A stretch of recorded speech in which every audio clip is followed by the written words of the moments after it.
Americans dropped a few bombs on Japan in September 1945, ending World War II. The next few decades saw an economic boom in the United States. The dollar was strong, and newly married couples were making more babies than ever before. People were living the American dream. It's April 2024, and you're watching the second episode of Money Boost. To make the US dollar even stronger and to create economic stability around the world, something called the Bretton Woods System was launched in 1958. This agreement was signed between 44 countries who all agreed to peg their own currencies to the US dollar, which in turn was convertible to gold at a fixed exchange rate of $35 per ounce. This fixed rate could be adjusted in some rare cases, but only if approved by the other countries. So back then, money used to be tangible and real. It couldn't be printed without notice just to send it abroad to supposedly help other countries or something like that. But inflation has existed since the day when money was first used as a means of payment, and the Bretton Woods system couldn't change this. It did limit inflation during times of economic shocks, but there were some flaws in this system too. The US was the dominant economic and military power after the war, and its currency was the main reserve and trade currency around the globe. This created a high demand for dollars, but also a shortage of dollars in other countries, especially in many European countries and Japan.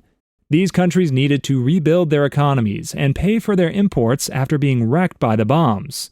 To alleviate this problem, the US provided aid and loans to its allies, including Japan, which they had just bombed years earlier. But this also led to a surplus of dollars in the global market, which lowered the confidence in the dollar's value and gold convertibility. As the US economy grew and faced inflationary pressures, it became harder for the US to maintain the fixed gold-dollar exchange rate. The US started to run a balance of payments deficit, which meant that it had to sell some of its gold reserves to meet the demand for dollars from other countries. Remember, money was kind of real back then, so there were actually consequences for throwing money around. All this raised doubts about the US's ability and willingness to defend the gold parity and encouraged speculation against the dollar for the first time in a while. In response, some countries, such as France and Germany, decided to convert their dollar holdings into gold and other currencies, creating a run on the US gold reserves. This then triggered a series of currency crises in the 1960s and 70s, which undermined the stability and credibility of the system. So, on the afternoon of Friday, August 13, 1971, President Nixon secretly met with some people who supposedly knew something about how money works. There was debate about what should be done. Not everyone in the room agreed, but Nixon decided to listen to Treasury Secretary John Connally, who confidently suggested ending the Bretton Woods system. It was later noted that President Nixon was awed by the handsome, self-confident John Connally. Sounds pretty gay to me, but that's what apparently happened.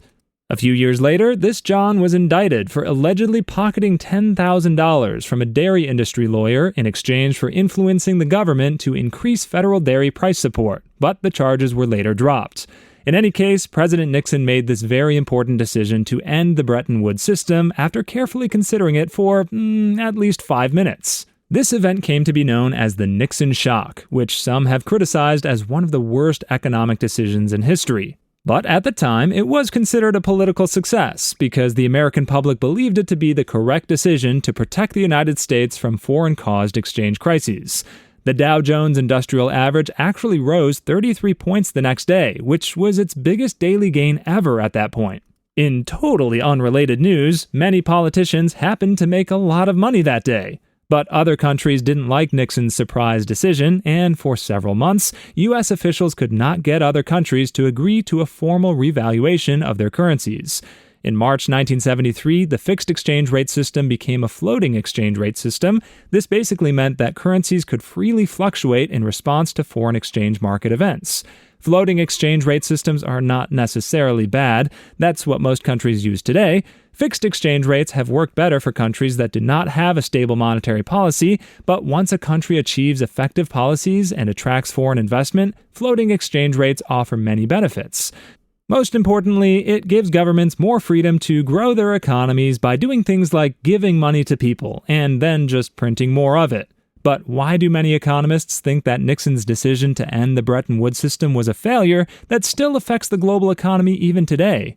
During the 70s, the US dollar plunged by a third. The Nixon shock unleashed worldwide speculation against the dollar. The German mark, on the other hand, increased significantly after it was depegged from the dollar. The Japanese yen also wanted to increase in value, but Japan's central bank said nope and intervened by purchasing $1.3 billion in just 2 days to keep the exchange rate stable. They didn't want their own currency to rise in order to prevent the prices of exports increasing, which could potentially lead to a deterioration in Japan's balance of payments by reducing the trade surplus. This could impact foreign exchange reserves and the overall economic health of the country. So basically, the Nixon shock caused increased volatility in exchange rates and introduced uncertainty in international trade and investment. This made business and policy decisions harder. It caused high inflation in the 70s, and some economists think that if the Bretton Woods System had never ended, the inflation spikes would have been smaller over the years.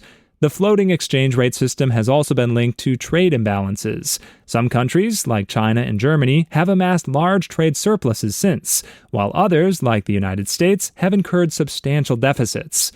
The instability also set the stage for crises like the 2008 global financial crisis, which caused a bunch of people to bathe with their toasters for some reason.